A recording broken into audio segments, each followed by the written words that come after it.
Welcome to Real Clear Radio Hour, brought to you by the Competitive Enterprise Institute. I'm your host, Bill Frezza. This week, we talk budgets and cudgels. In the second half of our show, we'll be joined by Andrew Grossman, an attorney at Baker Hostetler. Andrew represents our program sponsor in its response to a subpoena from what Andrew calls the Climate Inquisition.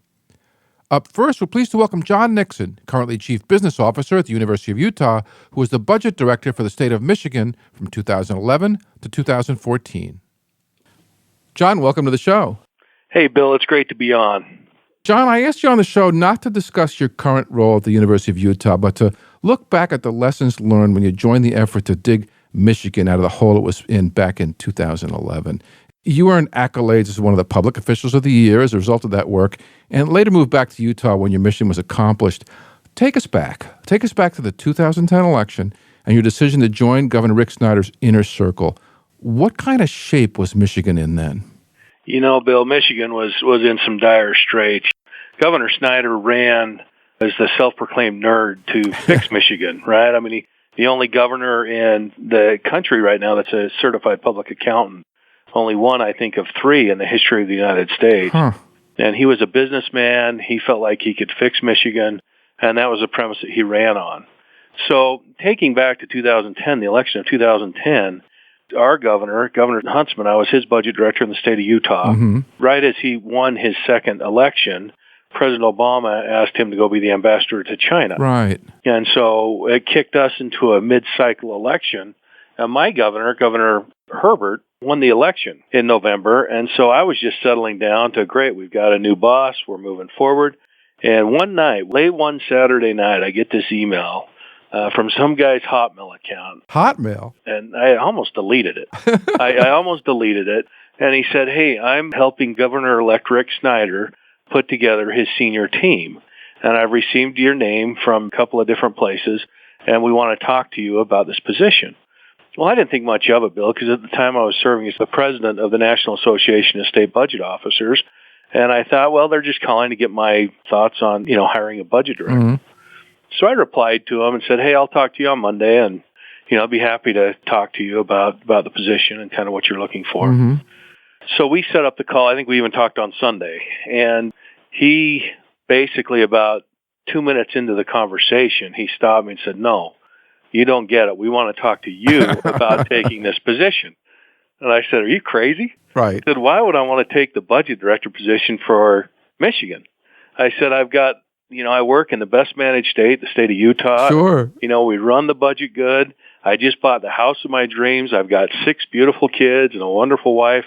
And why would I want to move them across the country? To a burning, sinking ship and try to fix it. That's exactly right. And at the time, I just didn't know how burning it was. But he said, well, just keep an open mind. Keep an open mind because I've heard you're the best out there, which was very humbling to me. But he said, we want to talk to you. Michigan's in tough shape, and we need somebody to come in and really help. Somebody with a good fiscal principles and understanding of these things to come in and really help us. And so, I said, okay, well, I'll talk to you. And he said, we'll make it worth your while if we can put it together. Mm-hmm. And I said, I never say no to looking at a new challenge, although now I am in the job of a very nice job. So I'm pretty happy. Well, you're at your alma mater, and there's some emotional I'm pretty connection. happy now. Yeah, but at the time, you still building your career. There are challenges to face. What could be a bigger problem than going to fix Michigan? Well, you're right. So anyhow, he went and talked to the governor, and the governor said, yes, let's bring him out and talk to him. I first kind of laughed it off. I mean, I went into my office the next day, right after I talked to him, and I said, hey, Michigan wants me to come out and be their budget director, and all my staff just kind of froze and said, are you going to go? And I said, heavens no. Why would I tell you if I was going to go? My kids, it happened so quick that my kids were nervous. I booked a ticket. I went out there, Bill, and I realized that the environment was ripe to make some big changes. I met with a team. They started me about 7 o'clock in the morning and ran me till about 11:30 at night going through the process. And I kind of started thinking, this is a dream team. I mean, this guy, the governor has really handpicked a team to put together to really change Michigan. Not just a bunch of political hacks. Not just a bunch of political hacks, exactly. You look at it, the stuff we were able to accomplish, they were people who understood the political environment, but they were professionals and people who knew what they were doing. So paint a picture. I mean, I think the budget was $1.5 billion in the hole when you got there. Well, that's what happened. So I get out there and I say, okay, I want to know all the details. Bill, we ran $1.5 billion structural deficit. We had hundreds of millions of dollars of stimulus money or Obama bucks propping up our education system. We had a $65 billion, that's billion with a B dollar, unfunded pension liability and OPEB liability. And we had $2 million in our rainy day fund. Now, can you guess how much $2 million would operate the state of Michigan for? Not for long. 30 minutes, Bill. 30 minutes. And this is a state that had been battered by the downturn of the auto industry that had just come off the global meltdown in 2008, 2009. I mean, what did you do first? Well, that's exactly right. They never came out of the 2003 recession. You know, at one point, half of all the jobs lost were lost in Michigan. Half the jobs lost in America. So anyhow, the indicators were not really rosy. But as I was going through this process and I talked with the governor, and the guy recruiting me he just asked me one question. He said, do you want to be part of the biggest state government turnaround in the history of the United States? Yeah, that's one of those loaded questions. Or do you want to sell sugar water? And the next week I had my wife out there. We made the decision. I was moving my family out. Now, when we got there, I was sitting down with the governor, and I said, well, gee, Governor, we've got to present a balanced budget in 6 weeks. I know that timing's pretty tight. And he looked at me and said, Nixon, we're not going to present a balanced budget. We're going to present a balanced 2-year budget in 6 weeks, and we're going to revamp our tax structure. Wow. A lot of work, but I'll tell you what, Bill, we went to work. The legislature was supportive. I talked to the appropriations chairs before I accepted the job. They said, hey, we're here to reinvent Michigan. We're all part of the team, and let's move this thing forward. So when we got there, we were facing $1.5 billion deficit. My deputy, who had been there for 40 years, said, this isn't anything new. She said, we've had a structural deficit for 10 years. We've just been robbing Peter to pay Paul to keep our head above water for the last 10 years. Well, take us through the high points. Start with the spending side. What did you do about that? Well, we basically just went in and started prioritizing. We realized that we had too much money going to too many different places. So we looked in each of the areas and we prioritized spending. We didn't go through with budget sequestration like the federal government does. You know, the easiest budget to cut is the one you know nothing about. But we went through very methodically and really thinking through and looking at the data, working with our agencies, and we identified the areas to reduce the budget. So we went through that process and came out with a structurally balanced budget. Was there special interest squawking? You know, there were. I mean, clearly, you go after different programs, and people were concerned. But you know what, Bill? It was a unique environment because people knew that something needed to be done differently. There was really that feeling that, you know what, we know Michigan's not on the right track. We know there's a problem. The House had flipped Democrat to Republican. The governor flipped Democrat to Republican. The Senate was already Republican. And I'm not saying that it's bad one way or the other. It's just time for a change. There was time for a change, and the voters were saying there's time for a change here. So, you know, when we started talking about the earned income tax credit, for example, you know, we had a state rider on top of the federal earned income tax credit, and we cut that back, you know, and did some of those different, you know, to the social programs. Sure. We did some things to those. But again, we tried to do it in a very thoughtful way. That budget I released, and I've been a part of releasing many budgets. I went into that budget release, Bill, and I said, you know what? They can ask me any question because this budget is extremely defensible. In fact, I remember that day when they released the budget. You know, in Utah's a great state, but the budget it releases not a lot of fanfare. I mean, it's always balanced. Everything's good. I remember when I took Governor Snyder in to present the budget. I said, Governor, this is your budget. This is something that hadn't been done traditionally in Michigan. I said, you need to come present the budget. And so we walked down on the street there in front of the Romney building, and there were satellite trucks all the way up and down that street, Bill. I mean, it blew me away. I'm going, what are we doing? It was like the Super Bowl. And my PIO looked at me and said, they want to know what this nerd governor and this hack from Utah are going to do to the budget. So we walk in and they say they're going to be cameras, still cameras. I mean, I thought I was in the middle of a beauty pageant, and those who have seen me know that's never going to be an option. But the bottom line here is we presented this budget, and we started the wheels moving. This was obviously the most public budget release I'd ever been a part of, and the governor did a wonderful job presenting, you know, his priorities. The lieutenant governor was there, talked through the tax reform. And then they left, and I was there able to answer questions for the appropriations committees. We had presented one of the first structurally balanced budgets that Michigan had seen in a long time, with some key components that was going to start Michigan back on that path to fiscal sustainability. So, John, how is the Michigan tax system reformed to help close the budget gap? Well, Bill, that's a great question. I'm glad you asked it. Governor Snyder ran on the premise of eliminating the Michigan business tax. During the downturn, they thought, well, the way we're going to solve our problems is by taking more money from businesses and from the economy. And really, this tax was a job-killing tax. I mean, it was not a tax of, we care how much money you make and we're going to tax you on it. It was a tax on property, tax on receipts. I mean, the only thing that it was benefiting were CPAs. I mean, they called it the full CPA Employment Act, was the Michigan business tax. So he ran on the premise to repeal that tax. And we did that. But we had to offset some of the revenue. And this was where Governor Snyder really stepped up and showed leadership. And it was very, very difficult. But we were, Bill, in the previous 2000 to 2010 census, Michigan was the only state in the country to lose population. But we grew in our senior demographic. And the reason we grew in our senior demographic is because we didn't tax pension income. And it was even inconsistent. If you were on a 401k that you had contributed to, you were paying tax on it. But if you were getting a pension, you did not pay tax on that. So you had all the people who were leaving the state. The earners, right? They were the ones that were carrying the bigger burden. Yeah. And the seniors who were coming into the state weren't carrying the burden. So the governor came out, I'll never forget the day, we're sitting around the table in senior staff meeting, and the governor says, hey, I think we need to start taxing pension income. Our jaws hit the table and said, hey, can we act like we're interested in the second term? Because this was just, obviously very controversial. Making friends with the AARP, huh? But I'll tell you what, Bill, I had many seniors come up to me and say, if that's what it takes, we'll participate. Interesting. Because they saw their kids having to leave Michigan. Michigan's a beautiful, beautiful state, but they couldn't keep their kids because they didn't have jobs. Yeah, it was a spiral. So we did it very methodically. We did it fairly. If you were 52 and retired on a $100,000 a year pension, yeah, you're paying tax. But if you were 70 or 80 on a $35,000, $40,000 pension, you weren't paying tax. And so we structured it to where everybody, whether you had a pension or other senior income, was exempt on the first, I don't remember the exact number. It's been a couple of years, but like $40,000. Right. Ample amount of exemption. Yeah, and we're still, Bill, Michigan's still one of the top states in how they treat seniors and senior incomes. So, John, what about Michigan's public employee pension system with all its post-retirement health care liabilities? How was that addressed?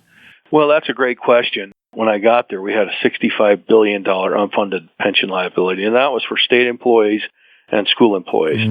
The state ran the school employee pension. This is huge. When I left Utah, we had about a $500 million pension liability. So $65 billion, to put that in perspective.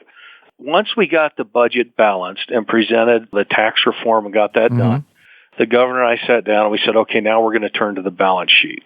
Okay, we're going to start looking at our unfunded liabilities. We're going to start looking at our debt profile. So we set about to work on the pension reform. What we did, back in 1997, under Governor Engler's leadership, they closed out the defined benefit plan for state employees. Oh, they did? They did. So when I got there, 70% of the employees were on a defined contribution plan. That's wise. But the problem is, Bill, is the unfunded healthcare liability was what was strangling everybody because that hadn't been reformed. And you had people, after a 30-year career, you were getting lifetime healthcare. Right. And even before they did those reforms, after 10 years, you were getting lifetime healthcare. So basically what we did is we said, okay, there are some minor things that we're going to do to the pension system, but the pension system's relatively in pretty good shape. For state employees, for school teachers, they had just done a very, very cost-effective hybrid plan where the state was only paying like 3% of salary, and the employees were putting in 6 or 7%. So, when you look at traditional 401k, 7%, 10%, whatever it might be. So it was a very cost-effective to the state. But we would set about really an OPEB and said, you know what? We're not going to be in the healthcare business anymore. We're going to shut down the defined benefit piece of healthcare. And we'll basically say the way that the defined contribution worked for state employees, it was the state would give you 4%, then you could match up to 3 for a total of 10%, where the state puts in 7, you put in 3.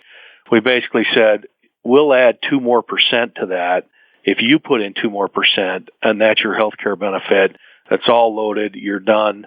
So you get into the intergenerational equity aspect of pensions, and that basically is what we did. And then the other thing we did, which was really cool, I mean, this was probably the biggest reform I've ever worked on, but the other thing we did is started fully funding our actuarially required contribution.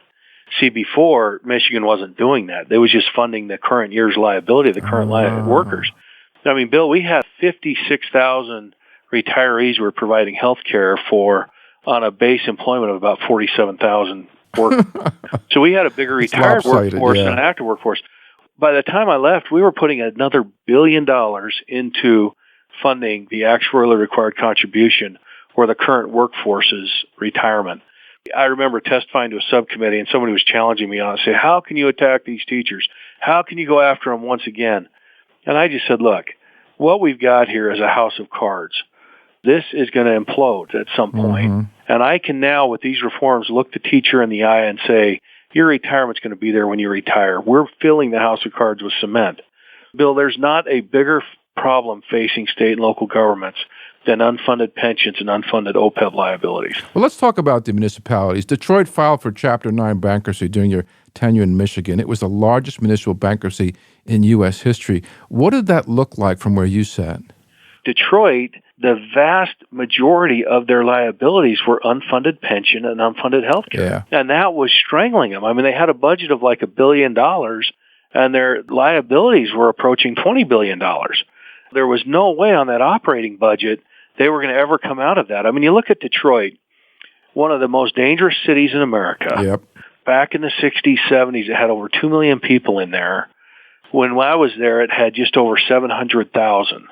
But it had the same geographical boundaries as it did before. So you look at providing the services to these homes, the lighting and the police force, you can't do it. And then when people aren't paying taxes and the unemployment rate's so high, I'll never forget the first time I went into Detroit. I went in with one of our highway patrolmen who grew up in the city, and he took me through. We were in a dark SUV, and he took me through some of these areas, Bill, and I couldn't even believe I was in the United States. Yeah, Mogadishu. Firebombed houses, the blight, the burned out storefronts. It was unbelievable. Something's got to change. And the governor, after we got the state back on stable footing, he said we're going to do something with Detroit. Well, Rick Snyder convinced the legislature to pass emergency financial control laws that gave the state the power to cancel or amend union contracts. What made that necessary? We just needed to have the ability. We tried working with city council. The governor tried working with city council. The bottom line is Detroit was a very unique example, and it was years of not being managed very well. There was corruption in the system there. It was just a sad, sad situation. So you're back in Utah now, and you've had a chance to reflect. What do you think about Detroit's future prospects? I think Detroit's got a bright future, Bill. I think it's going to take a long time. Detroit didn't get to where it is overnight. I mean, it's been a 50-year problem. They were always able to pull a rabbit out of a hat, but it just got tougher and tougher and tougher to do. But I think that they're on the road to recovery. I mean, there are areas, I love taking my boys and my family down to Comerica Park to watch the Tigers play, or to go to Ford Field, or go to the Fox Theater there in downtown Detroit. And you can't hardly get an apartment in that area. So there are areas of Detroit that are already coming back and really booming. Dan Gilbert's doing a lot of good things in Detroit. Roger Penske's doing a lot of good things in Detroit.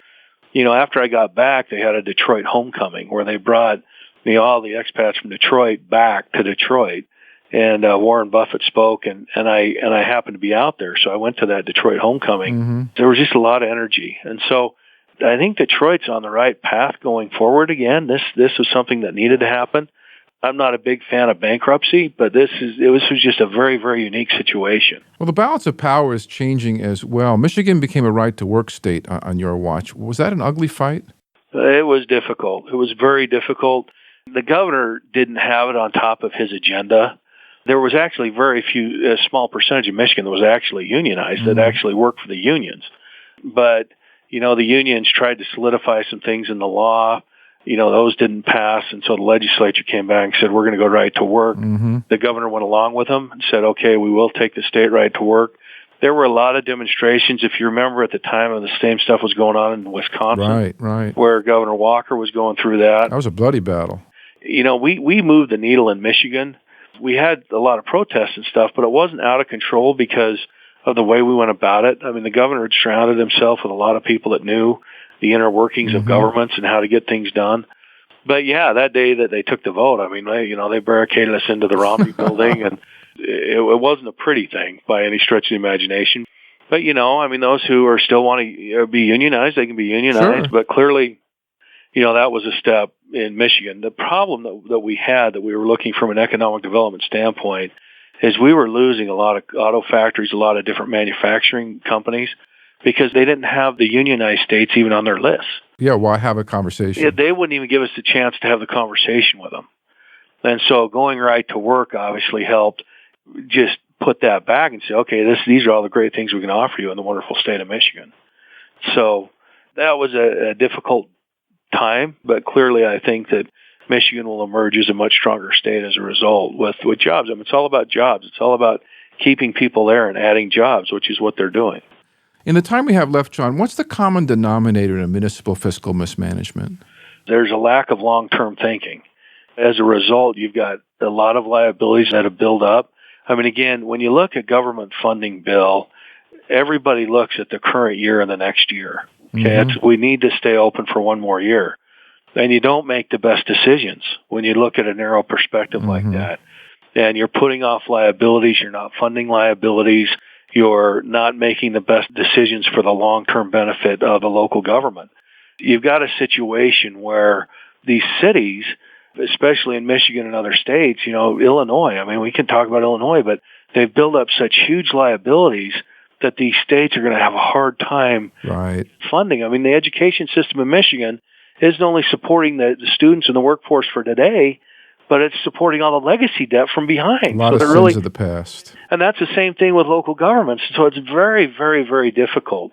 Since I've left and been into higher ed, I've got a couple of things that I'm doing. I'm a senior fellow at the Governing Institute in Washington, D.C., and I do work with some states and talk to states. And I'm also working with the Volcker Alliance, former Fed Chairman Paul Volcker on his reports, the Truth and Integrity in State Budgeting, and helping look at the states and municipal governments as far as best practices. But these are things that need to be talked about, and there needs to be more transparency. People need to understand what liabilities they have out there in their governments, and they need to start asking those questions, because what happens is it's very convenient and comfortable to kick the can down the road, but until you step up and say, hey, that can's been kicked far enough, we're saddling our future generations with problems.